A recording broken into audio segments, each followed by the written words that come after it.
Hey friends, அனைவருக்கும் வணக்கம். இன்றைக்கி இந்த வீடியோவில் நம்ம என்ன பார்க்க போகிறோம் பார்த்தீங்கன்னா, ராஸ்பெரி பிளான்ட்டை எப்படி சின்ன பாட்டில் வளர்க்குறது தான் பார்க்க போகிறோம். இது எங்களோட பெரிய பிளான்ட். ஆனால் வந்துட்டு நாங்கள் சின்ன பாட்லேயும் வந்துட்டு சின்ன சின்ன பிளான்ட்ஸ் எல்லாம் வளர்த்துட்ருக்கோம். அந்த பிளான்ட்டு பாருங்கள் எப்படி ஆரோக்கியமாக வளர்ந்துட்டுருக்குன்னு. இந்த பிளான்ட்டை வளர்க்குறதுக்கு நாங்கள் கோகோபீட் யூஸ் பண்ணுறது கிடையாது, வெர்மி கம்போஸ்ட் எதுவும் நாங்கள் யூஸ் பண்ணுறது கிடையாது. நல்லா கிரவுண்ட் சாயில், அதுக்கப்புறமேட்டு காஞ்சி போன இலைகள் வந்து பார்த்திங்கன்னா லைட்டாக மக்க வச்சு அதை தான் நாங்கள் உரமாக போட்டுட்டு வரோம். செடி நல்லா ஆரோக்கியமாகவும் வாழ்ந்துட்டுருக்கு.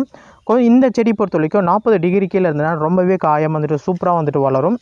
ஆனால் இது பொறுத்த வரைக்கும் நாங்கள் ஷேடாக இருக்கிற இடத்த வந்துட்டு செடி எல்லாத்தையும் வச்சுருக்கோம். அதனால் பிளான்ட் வந்துட்டு எந்த ஒரு பிரச்சனையும் இல்லாமல் சூப்பராக வளர்ந்துட்டுருக்கு. பாருங்கள், இது வந்துட்டு அடுத்த சீசனில் நல்லாவே காய்க்க ஆரம்பிக்கும். ஏன்னா செடி நல்லாவே ஆரோக்கியமாக நல்லா பெருசாக வளர்ந்துடுச்சு. கண்டிப்பாக அடுத்த வருஷம் வந்து பார்த்திங்கன்னா இதில் நிறைய காய்கள் பிடிக்கும். இந்த செடியை பொறுத்த வரைக்கும் வளர்க்குறது ரொம்ப ஈஸி. நம்ம pH லெவல் மட்டும் பார்த்திங்கன்னா ஒரு 5லேருந்து ஒரு 6 வரைக்கும் வந்துட்டு நம்ம இருக்கிற மாதிரி நம்ம மெயின்டைன் பண்ணிக்கிட்டோன்னா போதும். pH லெவலை குறைக்கிறதுக்கு என்னென்ன பண்ணணும் உங்களுக்கு தெரியும். இந்த ராஸ்பெரி பிளான்ட்டை வளர்க்குறத பொறுத்த வரைக்கும் நீங்கள் சின்ன ரோஜா செடி வளர்க்குற மாதிரி தான். pH லெவல் வந்துட்டு ஈஸியாக கட்டுப்படுத்திட்டிங்கன்னா ரோஜா எப்படி நிறைய பூக்கள் முட்டுக்கள் எல்லாம் வைக்குதோ அதே மாதிரி இதில் நிறைய ஃப்ரூட்ஸ் வந்துட்டு வைக்கும். அதில் எந்த ஒரு டவுட்டும் வந்துட்டு கிடையாது. செடி பொறுத்த வரைக்கும் 40 டிகிரிக்கு மேலே போனால் மட்டும் தான் செடியோட கார்னர் வந்துட்டு வாட ஆரம்பிக்கும். நம்ம ஷேடாக இருக்கிற பிளேஸில் வச்சு நம்ம வளர்த்தோன்னா எந்த ஒரு பிரச்சனையும் வந்துட்டு கொடுக்காது. இந்த செடி பொறுத்த நம்மளோட இடத்த வந்து பார்த்திங்கன்னா ஒரு ஜூலை மாதத்தில் வந்து பார்த்திங்கன்னா லைட்டாக ட்ரை ஆகிற மாதிரி இருக்கும். மற்றபடி எந்த ஒரு பிரச்சனையும் கொடுக்காது. செடி வந்துட்டு காயாது சூப்பராகவே வளரும்.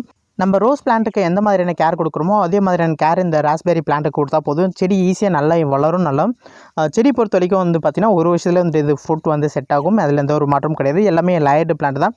இந்த மாதிரியான செடி வந்துட்டு வாங்கி வளர்க்கணும்னு ஆசை இருந்ததுன்னா மறக்காமல் கமெண்ட் பண்ணுங்கள். நான் டிஸ்கிரிப்ஷனில் டீட்டெயில் கொடுக்குறேன். இந்த வீடியோ உங்களுக்கு யூஸ்ஃபுல்லாக இருந்தால் மறக்காமல் நம்ம சேனலை சப்ஸ்கிரைப் பண்ணுங்கள், லைக் பண்ணுங்கள், கமெண்ட் பண்ணுங்கள், ஷேர் பண்ணுங்கள். நன்றி.